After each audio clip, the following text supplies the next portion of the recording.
Okay, so Stranger Things. I just got done watching season 4 along with probably the rest of the world, and I realized there were some things in there that matched up with my idea of how to teach writing itself.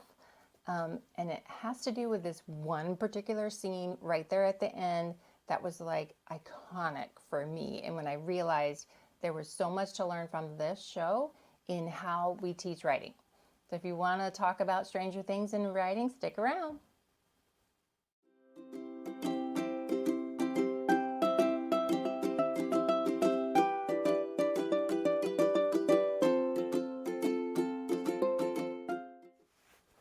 Hi, I'm Robin, children's book author with HarperCollins, Disney Hyperion, and I'm also a middle school teacher. I teach writing.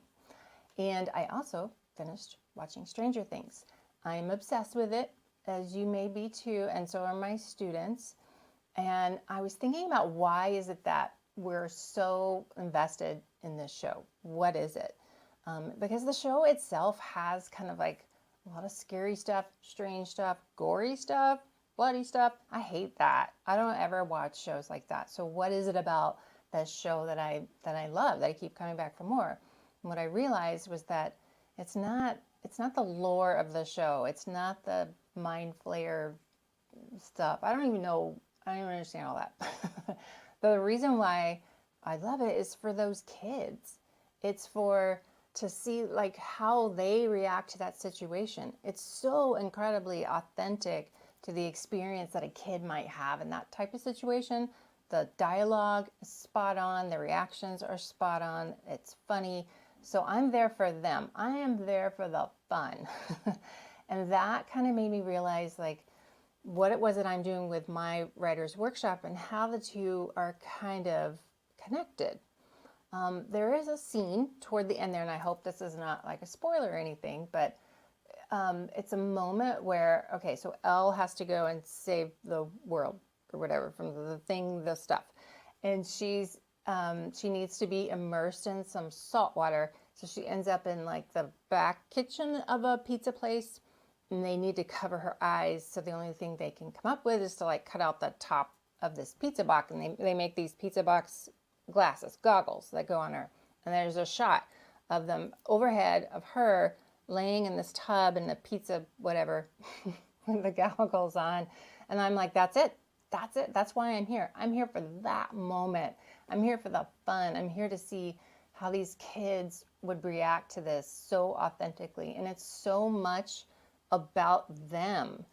And that's what I was realizing about Writer's Workshop and the way that I try and do that is that I want the writing that we're doing in class to be for them, to be geared to them, something that they love to do and they want to keep coming back. The writing's not for me, it's not my writing, it's their writing. So how are they going to learn to do this in a way that's going to stick, that they want to keep coming back to over and over again? How are we going to get that pizza box goggle moment with our kids in class? And I changed up my workshop so that I do my essays, the serious stuff, right? The upside down stuff, that's kind of scary. I do that separately. I don't do that in a workshop. I pull it out into a block of time, and I explain that a little bit in the guidebook that I have. I'll link that below for you guys. And the workshop itself, it is for the kids. It is for tinkering. It is for playing, exploring, trying new things, being fearless, taking all these skills that we've been learning in the workshop and trying to apply them, but doing it in a way that doesn't feel competitive. It doesn't feel like I'm going to fail. It's a place to play. It's a place to have fun. And that's really the only way that I've seen that kids can grow and really get their writing to a next level of sophistication. Now, part of that is that I do, there's 3 things they can do when they choose what they're going to do during workshop time. One of those is a prompt. There's 2 other cool options that I talk about. If you go back to some of my other videos about how I set up the workshop, it's in there. And so one of them is prompts. And so I got inspired by Stranger Things, of course, and came up with 20 writing prompts for them to do. So I'm going to take you to my screen and I'll show you what I came up with. All right, so now we're on my screen. This is the set of prompts that I came up with. Instead of Stranger Things, this is unusual stuff. These are strange stories that need strange endings.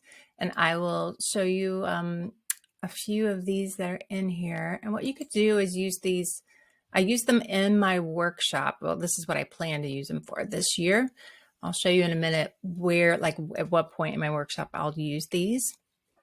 You could also push these out in Google Slides and give them their own assignment that they have to finish in Google Classroom or something.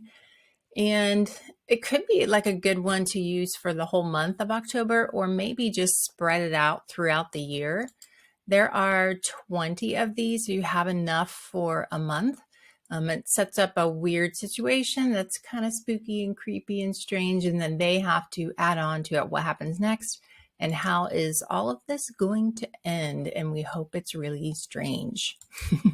So there's some cool prompts in here. There's 20 of them you can check out in my Teachers Pay Teachers store. You'll see a video and a preview of all of these. But I also wanted to show you real quick, like where it is that I would use this in my writer's workshop. So I'm going to hop back over here to the guidebook that I created. This is a page from the guidebook, and it shows these 3 streets of writer's workshop. So this is what they can choose from when they do their independent writing time. They do genre street. And I get into a lot of detail in my guidebook about what the genres are and why I chose those. Then they could choose rant and rave road. That's a whole nother one that's described in there. But this particular prompt with the unusual stuff would go into spinners and dares. It would probably fall under my dare category. I like to do writing dares instead of writing prompts. And that kind of has to do with what I was talking about with Stranger Things. Like, you know, kids don't run around saying, hey, where's the coolest writing prompt? They don't say the word prompt. We do, but they don't. So instead of prompting them, I dare them. So this would fall under the dares under that one. So that's what I wanted to show you. You can check those out. I'll put a link below to those. So check back, and I will be doing a video next time on the 4th skill in the wheel of skills that I teach during Writer's Workshop, which will be figurative language. So check back for that. Thanks for watching.